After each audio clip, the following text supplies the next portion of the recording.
오병이어 이적 사건이란 보리떡 5개와 물고기 2마리로 남자만 5,000명을 먹이신 사건을 말하는 겁니다.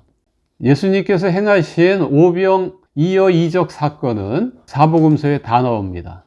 사실 이렇게 사복음서에 다 나오는 것도 드뭅니다. 예수님의 탄생 정말 중요한 사건 아닙니까?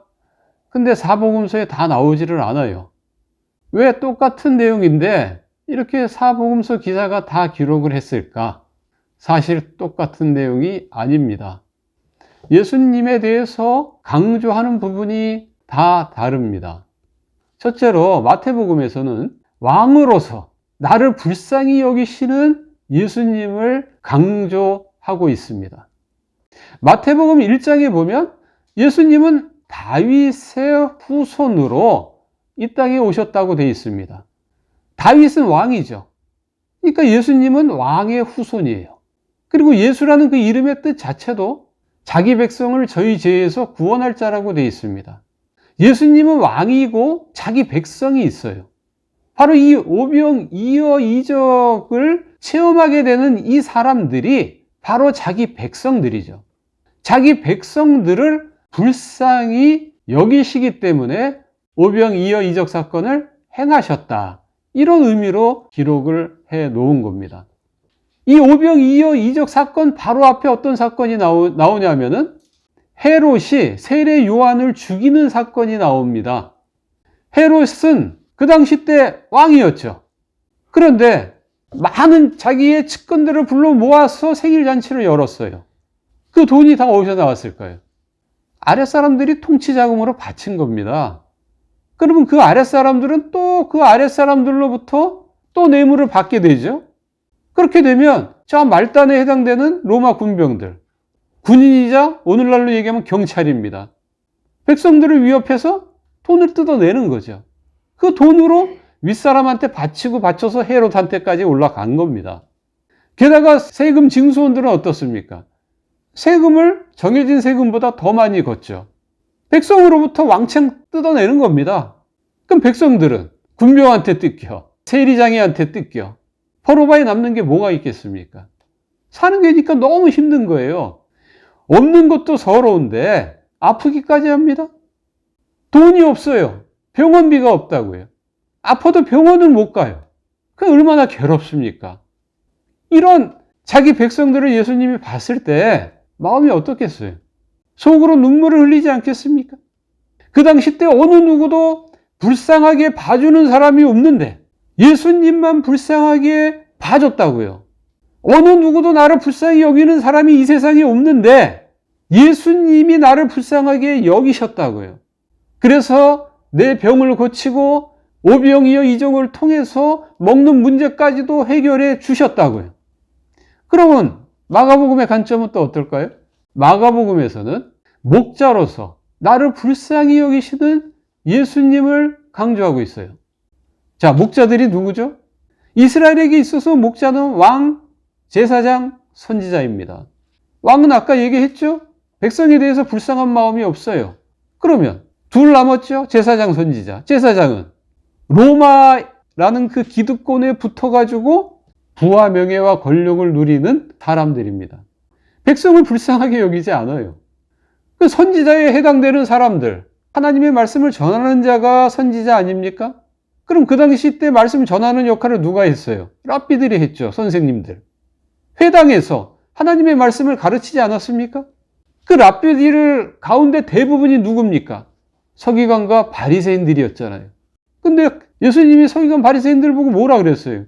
자기도 천국에 못 들어가고 천국에 들어가는 자들을 막는다라고 말씀하지 않았습니까? 가난하게 살고 병든 것도 서러운데 말씀도 제대로 못 먹습니다. 말씀도 죄다 그냥 가짜만 가르쳐요. 거짓말. 그러니까 예수님이 목자로서 말씀을 가르친 거죠. 영적으로 먼저 배불리 먹인 겁니다. 그리고 나서 육적으로 배고프니까 오병이어이적 사건을 통해서 육적 배고픔도 해결해 주신 겁니다. 그 다음 세 번째 누가복음입니다. 누가복음에서는 나를 위해서라면 무엇이든지 할 수 있는 전능하신 하나님으로 예수님을 소개하고 있습니다. 누가복음은 이방인들을 상대로 해서 썼어요. 그렇기 때문에 뭐 이스라엘의 왕, 뭐 이스라엘의 목자 이런 표현이 먹히지 않습니다. 그래서 왕과 목자를 강조하지 않습니다. 누가복음은 이방인들도 이해를 해야 되기 때문에 예수님이 얼마나 큰 능력을 갖고 계신 분인가, 즉 예수님이 전능한 하나님이다라는 것을 강조하고 있습니다. 그래서 이 오병이어 이적 사건을 행하는데 그 행하시는 환경에 대해서 먼저 이야기합니다. 해가 저물어 갔다. 두 번째, 여기는 빈들이다. 세 번째, 보리떡 5개와 물고기 2마리밖에 없다. 네 번째, 먹여야 할 사람들은 남자만 5,000명이다. 이게 가능합니까? 떡 5개와 물고기 2마리로 먹이는 게 가능합니까? 불가능하다 이 말이죠. 그런데 예수님이 하늘을 우러러서 축사 한번 하고 나눠주니까 이 불가능한 것이 가능으로 바뀌었다 이 말입니다. 그러니 이방인들인 여러분들이요, 먹고 사는 문제로 걱정하고 고민하고 근심할 필요가 없습니다. 당신의 지금 현재의 상황을 보지 마십시오. 경제 여건을 보지 마십시오. 정치적인 또는 군사적인 외부의 환경들을 보지 마십시오. 예수님을 바라보십시오. 예수님은 어떤 어려운 환경 속에 여러분들이 있다 할지라도 능히 여러분들을 먹여 살릴 수 있는 그런 전능한 하나님과 같은 분입니다. 그분을 믿으라는 겁니다. 먹고 사는 문제로 고민하거나 인생을 허비하지 말고 예수님을 믿어 그 먹고 사는 문제를 해결을 하고 주를 위해서 살으라는 얘기입니다. 그 다음 네 번째, 요한복음입니다. 요한복음은 나를 위해서라면 자기의 몸까지도 생명의 떡으로 내어주시는 분이 예수님이라고 강조를 하고 있습니다. 사람들은 떡에 관심이 많아요. 떡을 살려면 돈이 필요하죠? 돈에 관심이 많습니다. 그러나 요한복음은 지적하기를 너희들은 돈에 관심을 가지면 안 된다. 너희들은 떡에 관심을 가지면 안 된다. 너희들이 관심을 가져야 할 대상은 예수님이다. 예수님을 단순히 떡을 해결해 주는 분으로만 여긴다면 그것은 잘못이다. 떡보다 더 귀하고 더 중요한 분이 바로 예수님 그분 자체다. 너희가 그렇게 귀중하게 여기는 그 떡은 사실 무익하다. 왜냐하면 이 육은 다 썩어 없어질 거 아니냐. 너희들이 나중에 살림을 받는 것은 영이다. 그 영이 영생하게 되어 있지 않느냐. 나를 믿으면 영생하게 되어 있다. 그 영을 위해서 살아야 되는 거 아니냐. 그러니까 너희들이 육을 위해서 살지 말고 떡을 쫓아다니지 말고 나를 쫓아다녀야 되는 거 아니냐. 나는 생명의 떡이다. 하늘로부터 내려온 생명의 양식이다. 나를 먹으면 너희들이 영생을 얻는다.